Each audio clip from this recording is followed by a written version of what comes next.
Erga sua mão direita para o céu e diga assim: eu sou grandemente abençoado, altamente favorecido e profundamente amado. Aleluia. Diga isso para quem está do seu lado aí, esse abençoado. Olha para ele, não toca nele, não toca nela. Queria pedir que os irmãos que estão sem máscara, que você pudesse pôr a sua máscara, amém, irmãos? Não fica com a máscara abaixada, por favor, né? Ontem saiu um decreto, eles estão querendo fechar novamente as instituições religiosas lá em Curitiba. Na verdade fecharam, né? Eu creio que não é por causa da igreja, mas aconteceu lá. Então você sabe que tem uma possibilidade de acontecer entre nós, mas nós precisamos levar a sério o distanciamento, não tenha contato físico, por favor, amém? Isso não é para o seu mal, isso é para o seu bem. Nós queremos não ter que parar o nosso culto, amém, irmão? Quem é abençoado com os nossos cultos, diga glória a Deus. Aleluia. Então, por favor, não deixe de fazer isso, amém. Então hoje eu quero compartilhar com você a respeito da volta de Jesus. Eu queria que você pudesse abrir aí sua Bíblia em Mateus capítulo 16, versículo 1, diz assim: aproximando-se os fariseus e os saduceus, testando, pediram-lhes que mostrassem um sinal vindo do céu. Ele, porém, lhes disse: chegada a tarde, dizeis, haverá bom tempo, porque o céu está avermelhado. Pela manhã, hoje haverá tempestade, porque o céu está um vermelho sombrio. Sabeis, na verdade, discernir o aspecto do céu, e não podeis discernir os sinais dos fins dos tempos? Veja, os fariseus pedem a Jesus um sinal de como seria a volta dele. Jesus diz: vocês sabem olhar para o tempo e perceber se vai chover ou não, mas vocês ainda não aprenderam a perceber a volta de Jesus?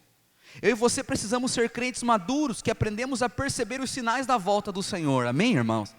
Você precisa ter um coração sensível, para olhar para a realidade que nós estamos vivendo e perceber, não é tempo de colocar a minha vida nessa terra. Semana passada eu disse isso. Alguém aqui investiria todos os seus milhões em um banco que você sabe que vai falir daqui a 3 meses? Quem aqui faria isso? Diga amém. Ninguém. Por quê? Porque você é sábio. Você não colocaria, irmãos, a sua segurança financeira em um banco que você sabe que vai entrar em falência. Então, baseado nisso, eu quero te falar: você não deve colocar a sua vida nessa terra, porque essa terra vai entrar em falência. Esse mundo está condenado ao fogo. Nós compartilhamos isso semana passada. Mas hoje eu quero te falar sobre os 2 momentos da volta de Jesus, amém? Amém, irmãos? Porque, abra sua Bíblia aí comigo, Atos capítulo 1, versículo 11, diz assim: esse Jesus, que dentre vós foi levado ao céu, virá do mesmo modo como o viste subir. Veja, Jesus estava ali no Monte das Oliveiras, os seus discípulos estavam com ele, e ele é levado da terra até as nuvens, das nuvens ele é levado até o 3º céu, e os anjos falam: da mesma forma como Jesus subiu, ele também vai voltar. Fala para quem está do seu lado: como Jesus subiu, ele vai voltar. Pastor, como vai ser a volta de Jesus? É simples, simples. Do mesmo jeito que ele foi, ele vai voltar. Mas como Jesus subiu? Jesus subiu de 2 formas diferentes, em 2 momentos diferentes. Primeiro, a Bíblia diz que ele subiu do Monte das Oliveiras até as nuvens. E depois ele subiu das nuvens até o céu. Se ele, da mesma forma que subiu, ele vai voltar, significa que a volta de Jesus também vai acontecer dessa mesma maneira. Porque se você for perceber como Jesus sobe, foi assim: do Monte da Oliveira até as nuvens, todo mundo viu. A Bíblia diz que os discípulos viram ele subindo junto com os anjos. De repente ele some, ele desaparece, e ele vai para a direita do Pai no 3º céu. Significa que a subida aconteceu em 2 momentos, a volta vai acontecer também de 2 momentos. Em primeiro lugar, ele vai vir do céu, até as nuvens. Essa é uma forma oculta, ninguém vai ver. Depois ele vai vir das nuvens até a terra, que é o Monte das Oliveiras.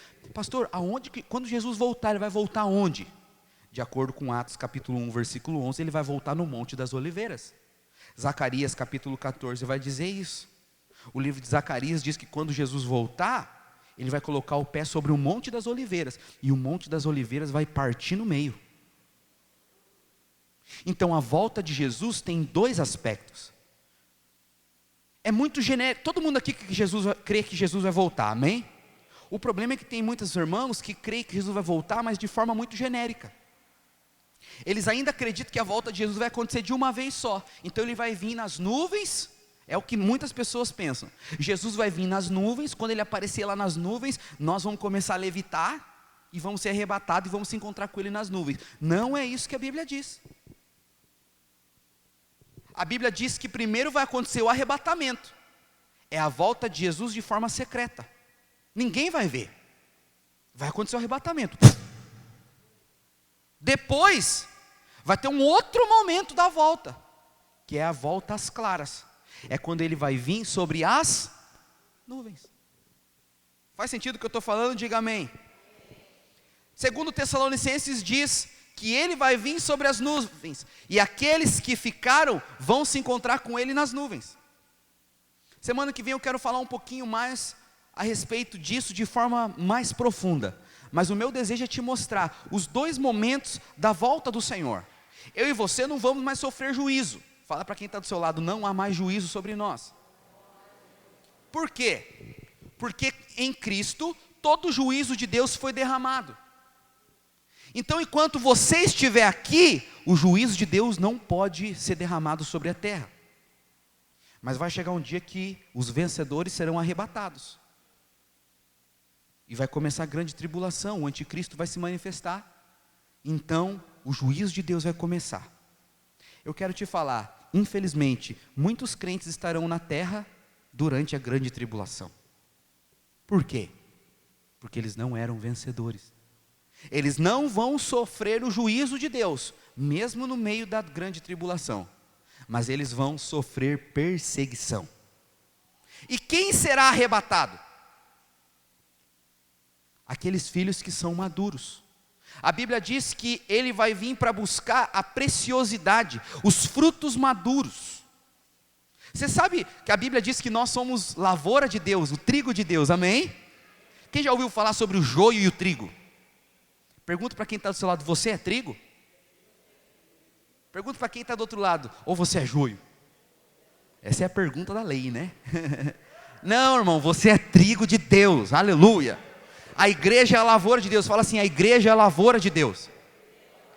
Vou te contar uma coisa muito interessante. Sabe quando que você sabe que o trigo está pronto para ser colhido? Diga quando? É incrível. O trigo, quando ele cresce e ele ainda está verde, ele é duro, ele é ereto, ele fica apontado para cima. Só que quando o trigo está maduro, sabe o que acontece com ele? Ele se curva. E a raiz dele começa a ficar fraca.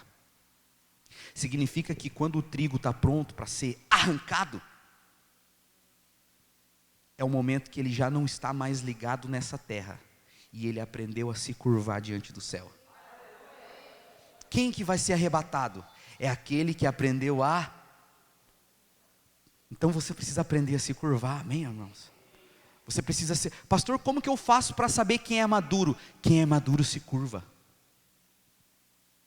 Quem é maduro não tem a dura cerviz. Quem é maduro é sensível, é humilde. Quem é maduro é alguém que foi moldado, é um barro mole. Mas também quem é maduro é aquele que já não está mais preso nessa terra. Quem é maduro é aquele que sabe que a vida dele não depende mais dessa terra. Porque eu te falo, se você não arrancar o trigo quando ele fica maduro, ele morre. Nós precisamos ser como um trigo. Se a gente não for arrancado dessa terra, nós vamos morrer, porque essa terra não é nosso lugar. Tem que chegar um momento na nossa vida onde a gente vai dizer, essa terra não é para mim. Esse mundo não é para mim, eu não quero mais esse mundo. Maranata. Muitos irmãos dizem Maranata não porque eles querem estar com Jesus. Eles dizem Maranata porque eles estão cansados dessa terra, porque eles estão sofrendo. Você não deveria clamar Maranata porque você quer fugir do mundo. Você não tem que querer fugir do mundo. Você tem que clamar Maranata porque você entendeu que esse mundo não é teu, que esse lugar não pertence a você. Amém, irmãos? Então os dois aspectos da volta do Senhor estão muito relacionados com esse trigo que eu estou dizendo, porque é assim. Em primeiro lugar, na colheita do trigo, você tem que vir e colher o trigo que está maduro. Só que tem trigo que não amadurece no mesmo tempo que o outro. Passado um tempo, sabe o que você tem que fazer? Depois de colher os trigos maduros? Quem entende um pouquinho aí de plantação, de agricultura, vai se lembrar. Você tem que pegar a foice e fazer o que com a foice? Vim e arrancar o restante do trigo. Primeiro você arranca o trigo maduro. Depois você vai e arranca toda a seara. É assim que vai acontecer com a volta de Jesus. Primeiro ele vai vir na primeira vinda, de forma oculta. É o arrebatamento. Ele vai vir e vai levar aqueles que são maduros. Vai passar a grande tribulação, 7 anos depois. E ele vai vir sobre as nuvens. E quando ele vir sobre as nuvens, a Bíblia diz que os seus anjos virão e farão a ceifa. Eu quero te falar sobre esses 2 momentos, eu creio que você vai ser profundamente abençoado. Quem pode dizer glória a Deus? Vamos falar um pouquinho sobre o arrebatamento. O arrebatamento é a volta secreta. Fala para quem está do seu lado. A volta secreta. Eu poderia te falar assim, ó. A volta de Jesus tem 2 aspectos diferentes. A volta de Jesus vai acontecer em 2 momentos. O primeiro momento, o primeiro aspecto é o aspecto secreto. Fala para quem está do seu lado, o aspecto secreto. E o aspecto secreto, quando eu digo isso, eu estou me referindo ao quê? Ao quê, irmãos? Ao arrebatamento. Então vamos falar um pouquinho sobre ele. Em primeiro lugar, a Bíblia diz que o arrebatamento, a volta secreta, vai acontecer quando Jesus vier como um ladrão. Fala para quem está do teu lado, ele vem como um ladrão. Apocalipse 3:3 e 16:15 diz que ele vai vir como um ladrão. Mas vamos ser sinceros, quando o ladrão vem, ele vem para levar o quê? O ouro, aquilo que é precioso, aquilo que tem muito. Então a primeira vinda de Jesus, ele vai levar os vencedores, o trigo maduro. Abra aí comigo, Apocalipse 3:3. Lembra-te, pois, do que tens recebido e ouvido, guarda-o e arrepende-te, porquanto se não vigiares, virei como ladrão, e não conhecereis de modo algum em que hora virei contra ti. Veja, Jesus está dizendo que ele vai vir, mas ele vai vir como? Como um ladrão. E ele disse que quando ele vir como um ladrão, ninguém sabe a hora. Apocalipse 16:15 diz: eis que venho como ladrão. Bem-aventurado aquele que vigia e guarda as suas vestes, para que não ande nu e não seja vista a sua vergonha. Mateus 24, verso 40, diz o seguinte: então esse texto é precioso. É porque se você não entende que a volta de Jesus vai acontecer em 2 momentos diferentes, o primeiro é o oculto, o segundo é a vista de todos. Primeiro ele vem de forma invisível, que é o arrebatamento, depois ele vem de forma visível, que ele vem sobre as nuvens. Se você não entende que a volta dele vai acontecer em 2 momentos diferentes, muitos versículos da Bíblia você não vai entender. Você vai dizer, mas não faz sentido. Não faz sentido. Mateus 24:40 é extraordinário. Aleluia. Então, 2 estarão no campo. Um será tomado e o outro deixado. 2 estarão trabalhando no moinho. Uma será tomada e a outra deixada. Portanto, vigiai, porque não sabeis o dia que vem o vosso Senhor. Veja, ele está dizendo que um será deixado, outro levado. Ele está falando o quê? Ele está falando do arrebatamento. Ele está falando da vinda dele oculta. É o aspecto oculto. Ninguém vai ver. Mas considerai isto: se o pai da família soubesse a que hora viria o ladrão, vigiaria, e não deixaria que fosse arrombada a sua casa. Por isso ficai também vós apercebidos, porque a hora em que não cuidais, o Filho do Homem virá. Lembra que semana passada eu disse, quando que você sabe quem verdadeiramente está percebendo a volta de Jesus? Quem verdadeiramente está percebendo que Jesus está voltando, ele é alguém diferente, ela é alguém diferente. Ele cuida da família dele de outra forma, ela cuida da família dela de outra forma, ele se preocupa com o trabalho dele de outra forma. Eles levam a sério as coisas do céu, eles têm compromisso com as coisas eternas. Sabe por que nós precisamos estudar a volta de Jesus? Diga por quê? Porque é só quando você estuda a volta de Jesus que o seu coração começa a perceber que a vida não é tão brincadeira igual as pessoas pensam. Daqui uns dias eu vou pregar, porque tem gente que fala: ah, pastor, quando você prega a volta de Jesus, você exclui a graça. Não, irmão. Não tem nada a ver uma coisa com a outra. Porque quem que vai ser arrebatado? O trigo maduro. E quem que é o trigo maduro? Aquele que não tornou a graça de Deus vã. Porque quem é cheio de justiça própria se curva? Não, irmão. Quem é cheio de justiça própria sempre está merecendo. Quem é cheio de justiça própria está sempre se sentindo injustiçado, injustiçada. Porque o meu patrão isso, porque meu marido aquilo, porque o fulano isso, porque fulano aquilo. Não se curva.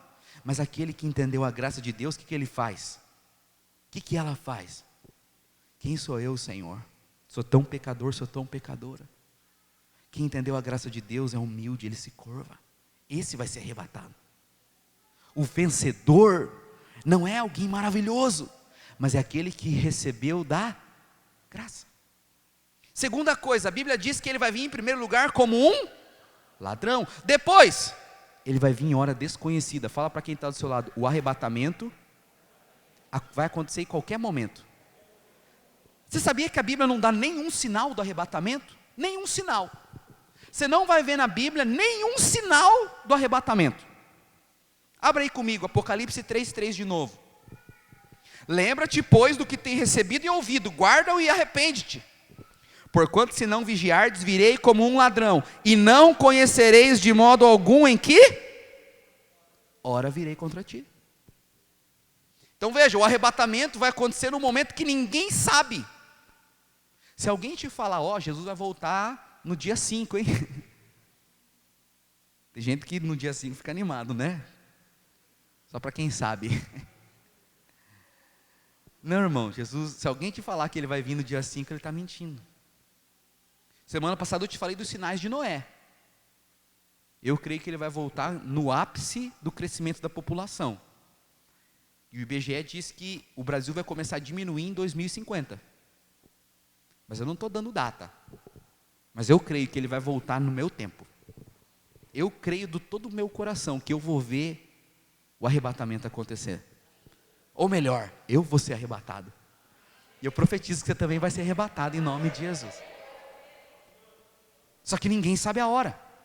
Mateus 24:36 diz, Mateus 24:36, mas a respeito daquele dia e hora, ninguém sabe, nem os anjos do céu, senão o Pai, nem o Filho. Mateus 24:42, portanto vigiai, porque não sabeis o dia que vem o vosso Senhor. Próximo capítulo, Mateus 25:13, vigiai, pois, porque não sabeis o dia nem... Pode perceber, Jesus tem um encargo em te ensinar várias vezes: vigia. E quando Jesus diz vigia, ele não está dizendo do pecado, não. Vigiai, vigiai, orai, orai, orai. Jesus não está falando do pecado, Jesus está dizendo da volta dele. Seja sensível para perceber, ele está voltando. Irmãos, o arrebatamento pode acontecer durante esse culto. Mas eu não quero te botar medo não, mas é muito sério, você precisa estar preparado. Ele vai vir como ladrão. O ladrão, irmãos, semana que vem eu vou falar sobre isso. Mas que hora que o ladrão vem? Geralmente, que horas que o ladrão vem? De noite, ou melhor, de madrugada, sim ou não? Sim ou não? Sim ou não, irmão? O ladrão vem quando você está dormindo, ele não avisa, ele vem para levar o que é precioso. Mas vamos lá comigo, olha só, isso aqui eu vou te falar outro dia, só quero te dar um docinho para você agora. Jesus morreu, ressuscitou quando? Que horas? De madrugada. Jesus ressuscitou no comecinho do terceiro dia, de madrugada. Lembra que a mulher foi lá no sepulcro dele? Só que o apóstolo Pedro diz que para o Senhor, um dia é como 1000 anos. Sim ou não? 1000 anos. Que ano que nós estamos? 2020. Do ano 0 ao ano 999, passou quantos dias? Um dia. Do ano 2000, quer dizer, do ano 1000, aliás, até o ano 1999, passou o segundo dia. Quando começou o ano 2000, nós começamos qual dia? E esse dia, esse terceiro dia vai durar até que quando? Até o ano de 2999. Nós estamos no dia, na hora 20, né? Arredondar aqui. Nós estamos na hora 20 de qual dia? Do terceiro. A gente está no comecinho do terceiro dia, sim ou não? Sim ou não, irmãos? Jesus veio quando? Mas ninguém sabe o dia nem a hora, só sabe que foi no terceiro e só sabe que foi no começo. Eu creio que Ele está voltando. Aleluia! Ele vem para buscar quem? Os vencedores. Apocalipse 12:15, abra aí. Diz que o filho varão foi arrebatado até o céu. Presta atenção aqui que é muito chave. Quando alguém for arrebatado, pastor, quem é arrebatado? Vai para onde?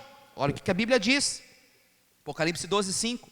Nasceu-lhe, pois, um filho varão, que há de reger todas as nações com cetro de ferro.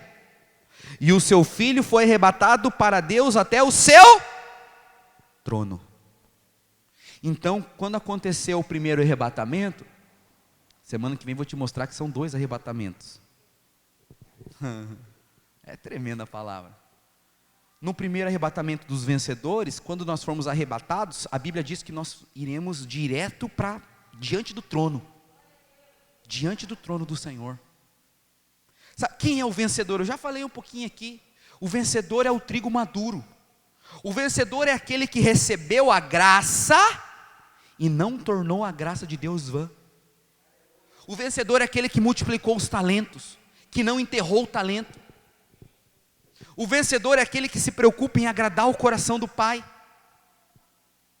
Todos são filhos amados, sim ou não? Sim ou não, irmão? Deus tem preferência de um para o outro, sim ou não? Não, mas você concorda que tem filhos que agradam o pai, tem filhos que desagradam o pai? Sim ou não? Você concorda que tem filho que dá mais alegria para o pai do que o outro? E isso não tem nada a ver com o pai, mas sim com o filho. Quem é o vencedor? É quem agrada ao pai. Quem é o vencedor? É quem não torna a graça de Deus vã. O vencedor é o trigo que se tornou maduro e aprendeu a se curvar. Fala para quem está do teu lado, se curva. Fala aí, se curva. Esse é o vencedor, ele que vai ser arrebatado. Pastor, então não é a igreja inteira que vai ser arrebatada? Claro que não. É interessante eu te falar, aqui, presta atenção no que eu estou te falando. É a igreja que vai ser arrebatada, mas nem todos são igreja. Nem todo mundo que vem no culto é igreja. Nem todo mundo, irmãos, que diz que é filho de Deus, realmente nasceu de novo. Então não está errado em dizer que a igreja vai ser arrebatada. Porque se você for ver de acordo com a palavra, igreja só é os vencedores. Mas eu te falo, em âmbitos gerais, para que você possa entender, não é a igreja inteira. Porque a Bíblia diz que vai estar 2 no moinho, um será tomado e outro deixado. Olha para o lado. Fala para quem está ao teu lado, é você o quê? Você que será deixado. Está amarrado. Ai. Mas vem cá. Por que ele vai vir buscar os vencedores? O arrebatamento é uma espécie de recompensa. Fala assim, o arrebatamento é uma recompensa. Por quê? Porque após o arrebatamento vai começar a grande tribulação. E durante a grande tribulação vai acontecer perseguição. Vai ser muito difícil ser crente na terra. Já está ficando, sim ou não? Veja, já estão nos perseguindo. Hoje eles paralisaram as igrejas em Curitiba. Mas será que é as igrejas que estão fazendo com que o vírus atinja as pessoas? Irmão, aqui está todo mundo de máscara, eu não sei você, mas eu não abracei ninguém. E eu estou cumprimentando de longe. E de preferência estou dizendo bom dia, graça e paz. O melhor é que a gente nem se tocasse. Por quê? Porque nós queremos nos submeter. Mas você vai ver os ônibus aí, você vai ver os bares aqui, está assim, ó. E eles dizem que a culpa é da igreja. Sabe o nome disso? Diga qual? Perseguição. Isso é perseguição religiosa, no Brasil. No Brasil. Então o arrebatamento vai acontecer para aqueles que estão maduros, como uma recompensa. Vocês guardaram a palavra? Vocês foram fiéis? Então é o seguinte, eu vou livrar vocês da perseguição. É um tipo de recompensa. Abra aí comigo, Apocalipse 2, 28. Apocalipse 2 vai dizer que Jesus vai vir como a estrela da manhã. Mas Malaquias capítulo 4 vai dizer que ele vai vir como o sol da justiça. Sabe qual é a diferença da estrela da manhã para o sol da justiça? É que a estrela da manhã você só pode ver se você acordar bem cedinho para observá-la. Porque a estrela da manhã acontece, ela pode perceber, todo dia você vai conseguir ver a estrela da manhã. Ela nasce um pouquinho antes do sol. Quem já foi na beira da praia ver o nascer do sol aqui? Se faz esse teste amanhã. Um pouquinho antes do sol nascer, vai aparecer a estrela da manhã. É uma estrelinha pequenininha que fica do lado do sol. Ela nasce todo dia de manhã, antes do sol. Quem já viu? Alguns irmãos já viram. É a estrela da manhã. Só que só vê a estrela da manhã quem está vigiando. Quem acorda cedo. Fala para quem está ao teu lado, acorda cedo. Há uma recompensa para quem acorda cedo. Fala, Deus. Vamos ler, porque senão os irmãos falam, é importante eu falar e provar na Bíblia, amém, irmão? Você não está aqui para ouvir raciocínio humano, você está aqui para aprender a Bíblia. Quem está aqui para isso, diga glória a Deus. Apocalipse 2, 28, então, abra aí.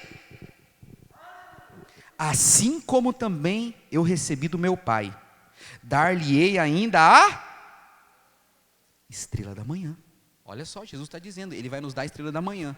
Ele vai nos dar, significa a estrela da manhã é um presente. Mas olha lá, Malaquias 4:2. Mas para vós outros que temei o meu nome, nascerá o que, irmãos? Sol da justiça, trazendo salvação nas suas casas. Saireis e saltareis como bezerros soltos e estrebaria. Preste atenção. Qual é a diferença da estrela da manhã para o sol da justiça? A estrela da manhã só vê quem acorda cedo. O sol da justiça todo mundo vê. Não importa a hora que você acordar. Se acordar meio-dia, você vai ver o sol? Vai. Só que a estrela da manhã não. É uma recompensa. Lucas 21, 34. Acautelai-vos por vós mesmos. Olha esse texto, Lucas 21, 34. Olhai por vós mesmos, não aconteça que os vossos corações se carreguem da glutonaria, de embriaguez e dos cuidados dessa vida, e venha sobre vós de improviso aquele dia. Jesus está dizendo, cuidado, irmão, cuidado para você não ficar muito preso nessa terra, cuidado para você não ficar fazendo muitos planos aqui nesse mundo, para que o dia do Senhor não venha para você de repente, de improviso.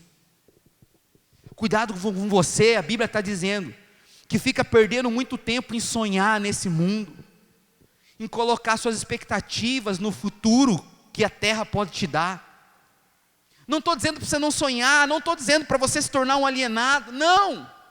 Mas a tua confiança não pode estar nessa terra, porque se você estiver muito preso a essa terra, o arrebatamento vai acontecer e vai te pegar de surpresa, e não pode. Ah, Senhor, espera um pouquinho, porque eu quero casar antes. Não seja louco. Não, Senhor, eu quero ter minha casa própria antes. Não seja louco. Não, Senhor, eu quero ficar rico, eu quero terminar a faculdade. Espera um pouquinho, Jesus. Não seja louco. Mas é errado você querer terminar a faculdade? Não. É errado você querer ter tua casa própria? Não. É errado você querer casar? Ainda bem. Amém. Não é errado. Mas a tua confiança não pode estar nisso. Não, Senhor, deixa eu ver os meus filhos crescerem. Não, irmão, não. Eu quero ver a volta do Senhor, aleluia. Aleluia. Mateus 24, 42. Portanto, vigiai, porque não sabeis o dia que vem o vosso Senhor. Mas considerai, se o pai da família soubesse a que hora viria o ladrão, vigiaria, e não deixaria que fosse arrombada a casa. Por isso, ficai também vós apercebidos, porque a hora em que não cuidais, o Filho do Homem virá. Então, pode perceber, várias vezes Jesus está falando sobre a sua volta. E quando Jesus fala sobre a sua volta, o que a gente percebe? Que ninguém sabe o dia. Ele vai vir como um ladrão. Esse é o aspecto invisível. Esse é o aspecto oculto. Ele está falando do quê? Do arrebatamento. Fala para quem está ao teu lado, entendeu? Sim ou não? Mas tem um outro aspecto da volta, que Jesus também fala, que é a volta às claras. Primeiro diz que ele vai vir como um ladrão. Mas abra aí sua Bíblia, Apocalipse 1, 7. Porque é o seguinte, quanto ao arrebatamento, você não vai ver nenhum sinal. A Bíblia não diz que não tem nenhum sinal. Não tem, você não sabe. Nós estamos aqui e de repente podemos não estar mais. Mas na volta visível, a volta de Jesus nas nuvens, tem vários sinais.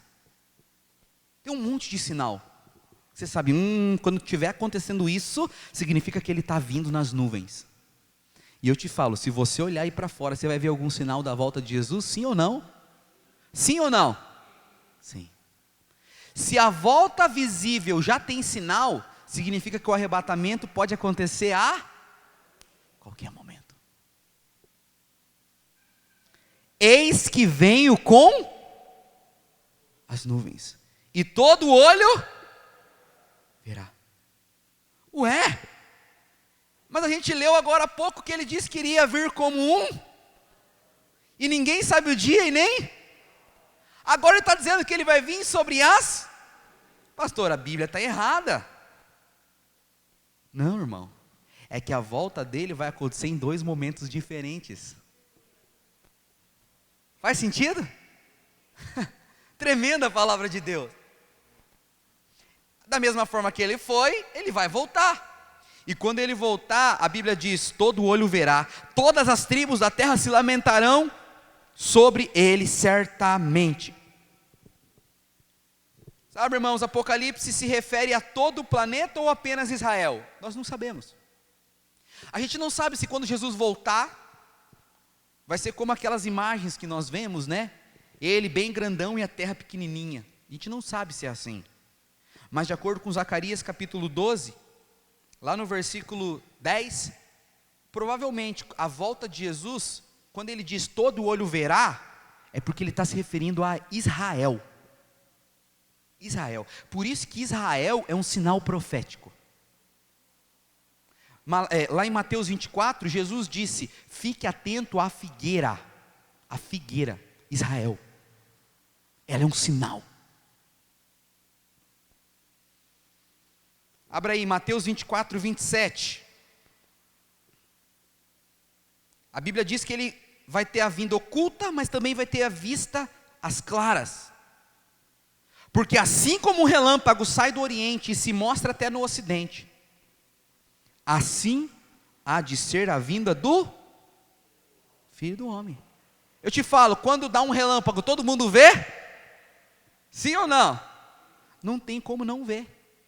Então, quando ele vir sobre as nuvens, todo mundo vai ver. Então, versículo 30. Aparecerá no céu um sinal do Filho do Homem. Todos os povos da terra se lamentarão e verão o Filho do Homem vindo sobre as nuvens do céu, com poder e grande. Preste atenção. Agora ele não está vindo como um ladrão. Agora ele está vindo sobre as... irmão, vai ser tremendo esse dia. Mas eu te falo, nós não vamos ver de baixo. Tem gente que fala isso, né? Eu quero ver o Senhor vindo nas nuvens. Estou fora, irmão. Estou fora. Eu não quero ver Ele vindo nas nuvens, não.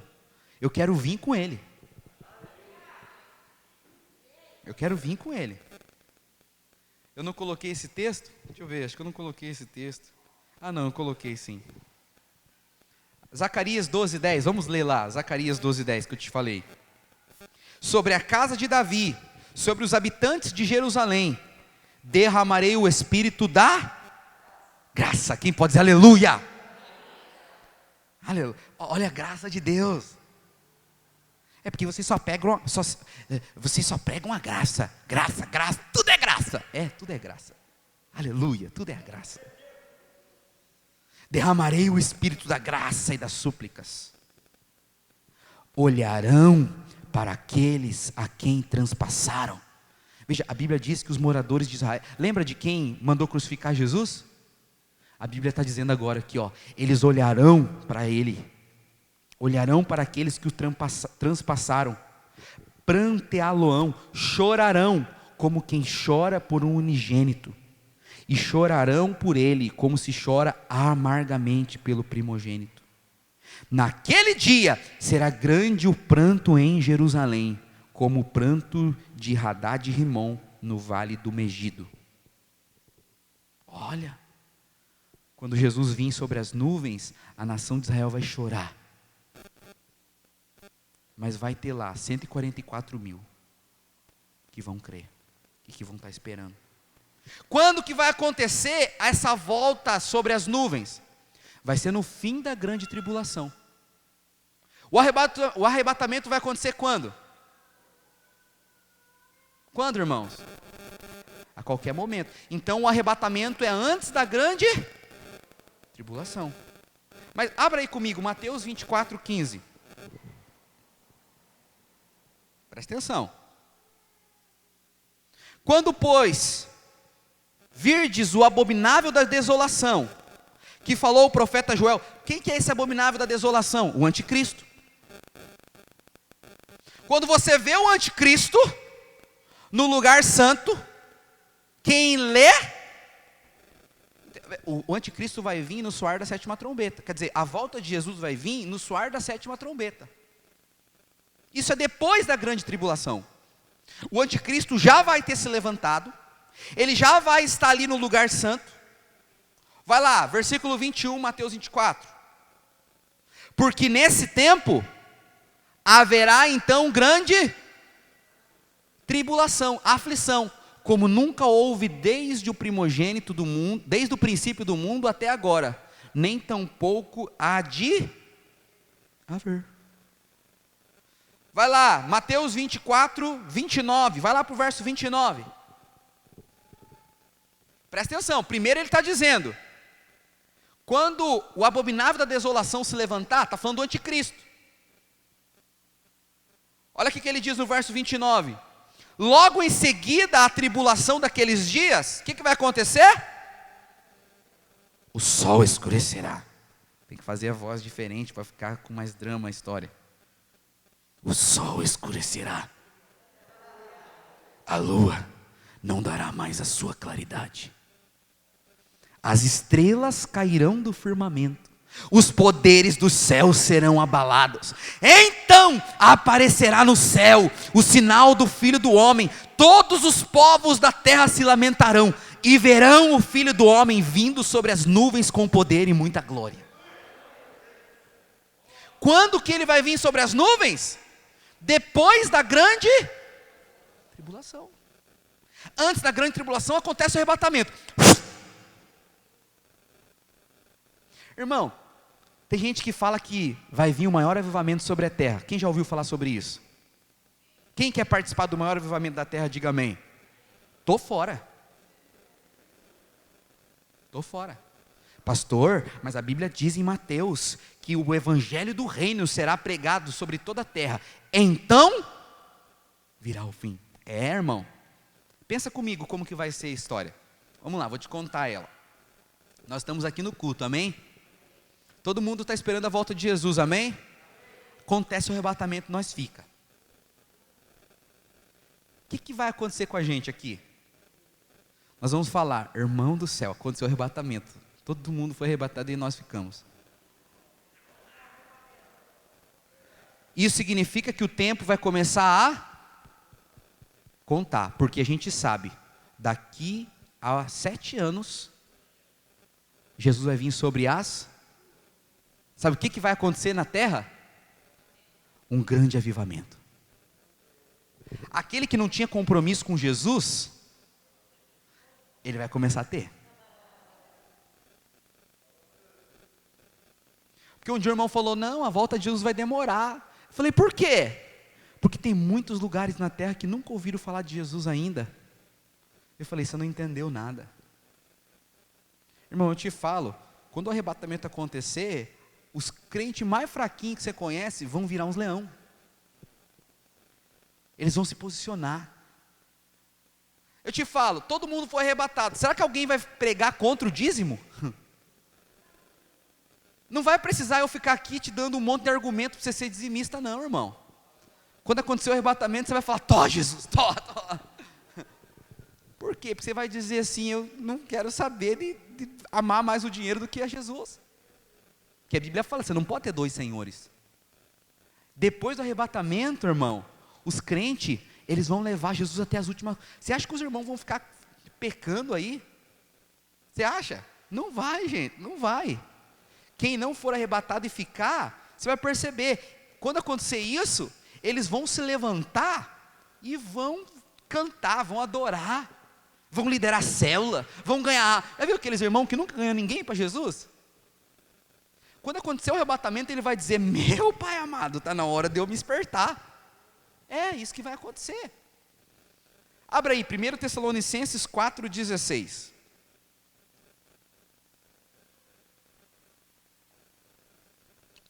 Porquanto, o Senhor mesmo, dada a sua palavra de ordem, ouvida a voz do arcanjo, e ressoada a trombeta de Deus, vai fazer o quê?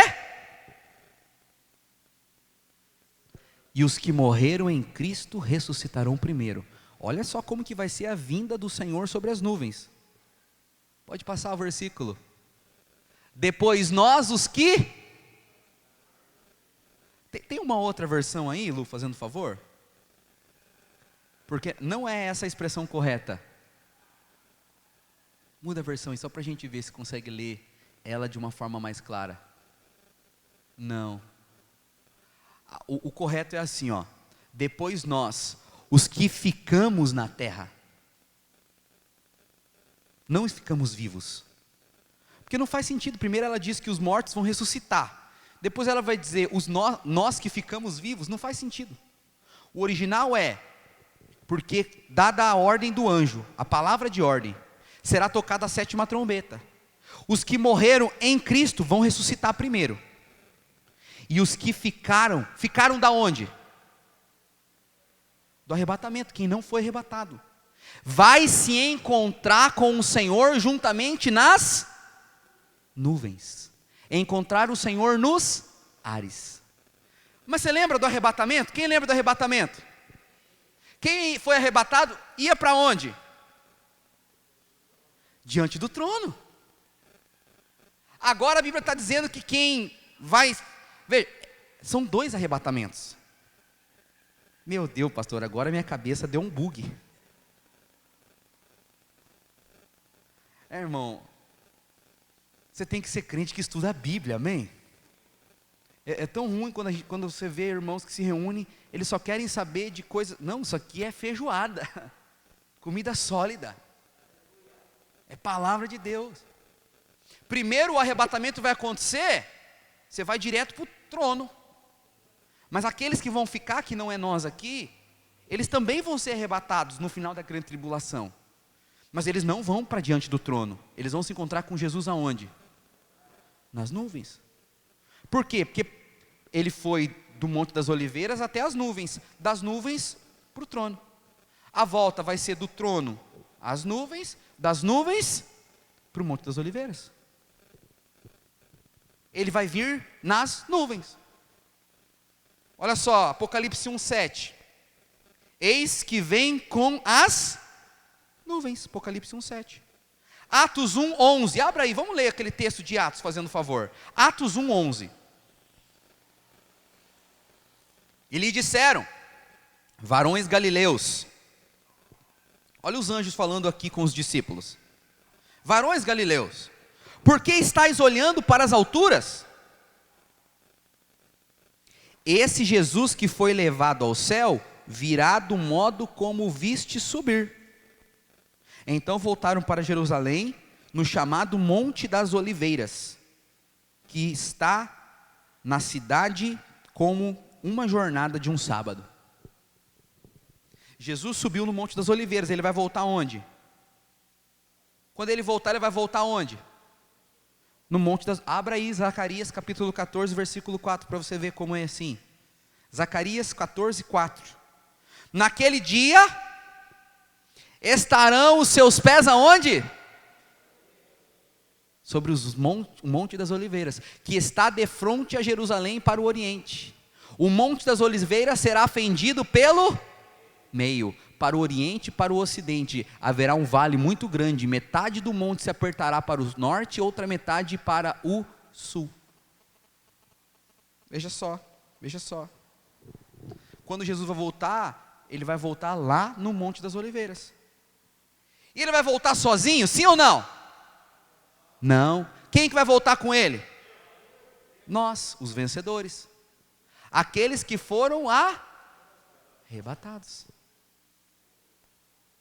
Abra aí, versículo 3 de Zacarias.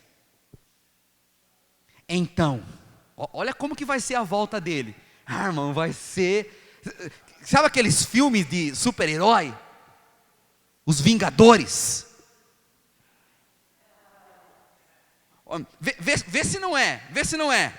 Então, sairá o Senhor, pelejará contra as nações, como peleja no dia da batalha. Naquele dia, estarão os seus pés sobre o Monte das Oliveiras, que está de frente a Jerusalém para o ocidente.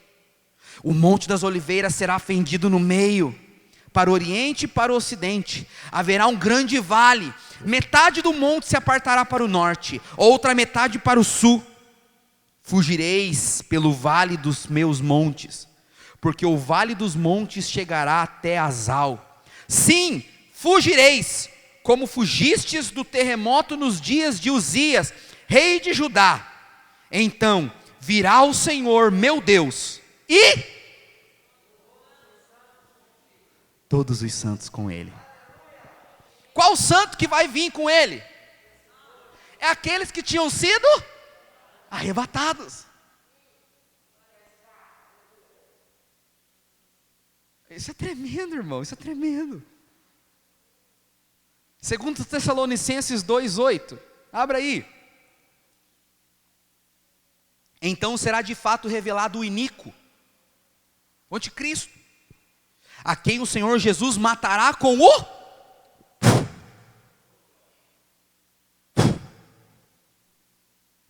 Irmão, não existe batalha entre Jesus e as trevas, não. Pastor, a luta é muito grande.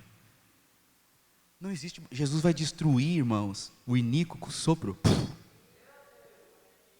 Pastor, então por que existe o iníquo hoje? Por que Satanás, os seus demônios lutam com hoje? Isso aí é um treinamento para que você possa amadurecer. Você precisa aprender a enfrentar os demônios, as hostes espirituais, para que você possa amadurecer em Cristo. Meu Deus, já extrapolei meu tempo aqui. Prepara a música para nós aí, irmã, fazendo favor. Aleluia, aleluia. Apocalipse 16:12. Estou acabando. Ah, que tremendo isso aqui, gente. Olha a volta dele, olha a volta dele.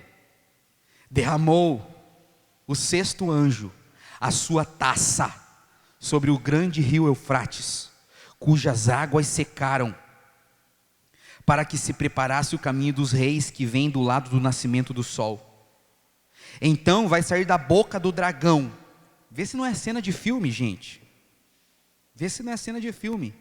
Da boca da besta e da boca do falso profeta, 3 espíritos imundos, semelhantes a rãs, porque eles são espíritos de demônios, operadores de sinais. A Bíblia diz que no fim dos tempos vão se levantar demônios, e esses demônios vão fazer muitos sinais, e se dirigem aos reis do mundo inteiro, com o fim de ajuntá-los para a peleja do grande dia do Deus Todo-Poderoso. Veja, a Bíblia aqui está dizendo que vão se juntar homens para fazer sabe o que nas nações? Diga o que? Juntar as nações. Vai haver um governo mundial. Sabe o que está acontecendo nesse tempo de pandemia? O diabo está querendo levantar um governo mundial. Não, vamos levantar um líder no mundo. Essa OMS, não posso falar isso, já falei. Perigoso, não dá para nós passar o nosso vídeo no YouTube. Mas se derrubarem, você vai ouvir. Essa OMS é a maior instituição demoníaca que existe. Eles querem fazer um governo único mundial. Por quê? Porque a Bíblia está dizendo aqui que o anticristo vai levantar as nações em uma só nação. Sabe para quê? Para lutar contra o cordeiro. Irmão, resista à tua liberdade. Não aceite que roubem de você a tua liberdade. Ah, o pastor está falando de política. Os sinais são espirituais, irmão. Eles são espirituais. Esses dias estavam querendo tirar a PEC da censura no nosso país. Onde já se viu isso? Mas eu não quero falar disso hoje. Outro dia eu vou falar sobre o governo mundial. Vamos lá. Eis que venho como um ladrão. Bem-aventurado aquele que vigia e guarda suas vestes, para que não ande nu e não seja envergonhado. Então, os ajuntaram no lugar que em hebraico se chama Armagedon. Quando Jesus voltar, vai ter quebra-pau. É o Armagedon. Apocalipse 17:13. Tem estes um só pensamento. Tem esses o que, irmãos? O mesmo intento. É um só pensamento. E oferecem à besta o quê? Poder e autoridade que possuem. Veja, a Bíblia está falando das nações. As nações vão ter um governante só. É o governo mundial. Fala para quem está do teu lado. Até o reino das trevas anda em unidade. E você não quer?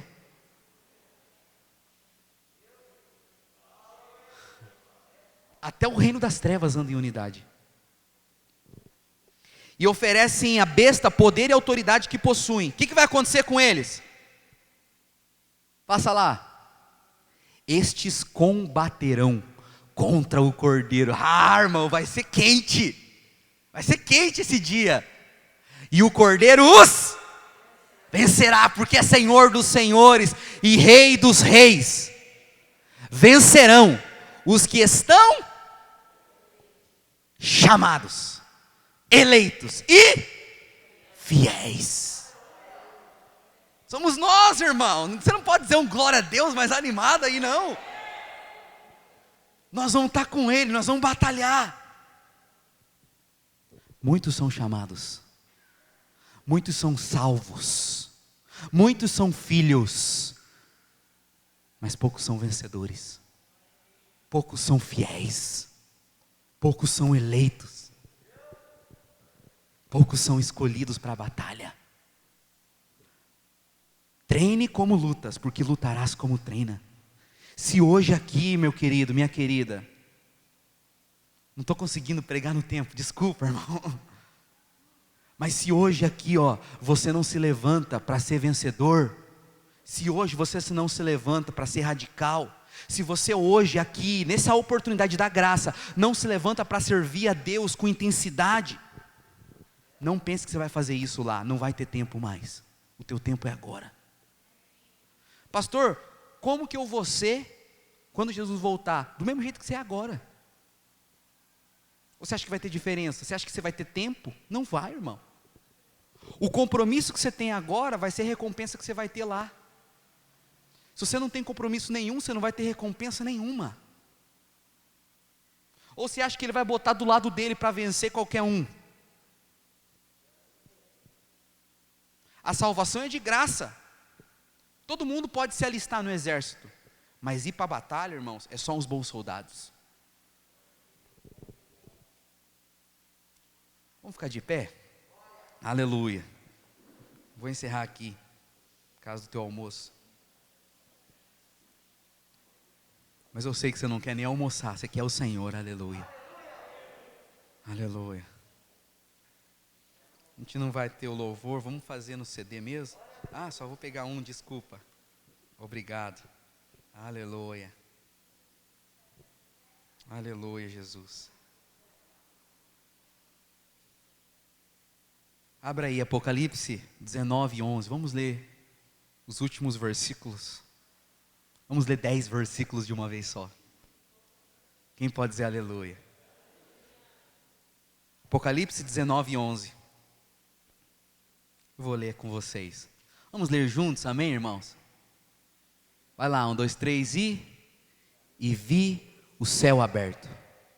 Eis um cavalo branco. E o que estava sentado sobre ele chama-se Fiel e Verdadeiro. Julga e peleja com justiça. E os seus olhos eram como chamas de fogo, e sobre a sua cabeça haviam muitos diademas. E tinha um nome escrito, que ninguém sabia, senão ele mesmo. E estava vestido de uma veste tingida em sangue, e o nome pelo qual se chama é a Palavra de Deus. E seguiam, aleluia, aleluia, olha lá, irmãos, olha nós lá, os exércitos no céu, em cavalos brancos, vestidos de linho fino, branco e, olha como que você vai estar lá, você vai estar num cavalo branco, vestido de linho puro, pode passar, e da sua boca saiu uma aguda espada para ferir com ela as nações. Ele as regerá com vara de ferro. Ele mesmo é o que pisa o lagar do vinho do furor da ira de Deus Todo-Poderoso. Pode passar. E no manto e na sua coxa tem escrito este nome: Rei dos reis e Senhor dos senhores. E vi um anjo que estava no sol. Olha, irmãos, o anjo estava no sol, e clamou com grande voz, dizendo, e todas as aves que voavam pelo meio do céu: vinde e ajuntai-vos para o quê? A ceia, para que comais a carne dos reis, E a carne dos tribunos, e a carne dos fortes, a carne dos cavalos, e dos que sobre eles se assentam, e a carne dos todos poderosos homens, livres e servos, pequenos e grandes. E vi a besta, e os reis da terra, e seus exércitos reunidos. Veja, era uma guerra, era uma batalha. Para fazerem guerra aquele que estava sentado sobre o trono e o seu exército. Veja, vai ter uma guerra. A besta foi presa e com ela o falso profeta, que diante dela faziam sinais, com que enganou os que receberam o sinal da besta e adoraram a sua imagem. Estes dois foram lançados vivos no lago de fogo, que arde com enxofre. E os demais foram mortos com a espada que saía da boca do que estava sentado sobre o cavalo. E todas as aves se fartaram das suas carnes. A Bíblia diz que nós vamos nos reunir para ceiar com Ele. Sabe por que nós ceamos todos os domingos? Porque nós estamos sendo preparados para essa batalha. Você é um soldado que está sendo preparado, meu irmão. Você é uma soldada, minha irmã. E eu quero te falar. Eu sinto de te dizer algo aqui. Preste atenção. Muitos irmãos não valorizam isso aqui que a gente está fazendo. Eu vou servir a Deus na minha casa. Eu não tenho igreja. Esses dias uma irmã mandou mensagem para mim: pastor, eu não vou ir mais na igreja, só estou te comunicando. Eu falei: que pena, que pena. Falei: mas você vai para onde? Qual que é a tua igreja a partir de hoje? Não, pastor, é um tempo meu e Deus, meu e de Deus. Eu falei: irmã, cuidado com esse pensamento, não é de Deus, você está enganada. Não, pastor, eu vou servir a Deus aqui sozinha. A Bíblia está dizendo que quando ele voltar, ele vai voltar, sabe com o quê? Com o exército. Tem como você ser do exército se você não estiver treinando do lado dos seus soldados? Tem como você ir para a guerra se você não tiver um batalhão? Não, pastor, eu sou da geral. Não, irmão, você tem que ter um exército. Nós aqui somos um exército. Pastor, mas o meu exército não está treinando. Então tem que treinar. É por isso que nós participamos da ceia todos os dias. Quem pode dizer amém? Coloca uma música para nós. Queria que você pudesse sair do seu lugar, pegasse o pão, pegasse o cálice, e nós vamos participar da mesa do Senhor juntos.